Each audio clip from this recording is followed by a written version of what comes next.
আবারও চলে এসেছি ডিমের কোরমার রেসিপি নিয়ে। তো চলুন দেখে আসি। কোরমা বানানোর জন্যই প্রথমেই আমি সিদ্ধ করা ডিম শুধু লবণ দিয়ে ভেজে নিচ্ছি। ডিমগুলো আমি ভেজে উঠিয়ে নেব।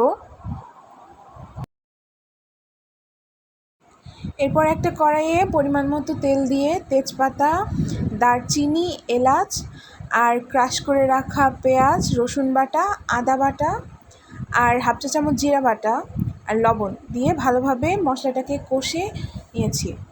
এরপর মশলাটা খুব ভালোভাবে ভাজা হওয়ার পরে আমি এর ভেতরে পরিমাণ মতো গরুর দুধ অ্যাড করে দিয়েছি।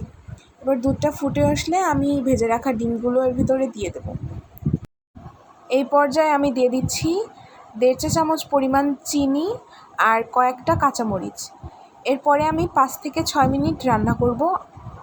এরপর এভাবে ঝোলটা কমে আসলে আমি গ্যাস অফ করে নামিয়ে নেব।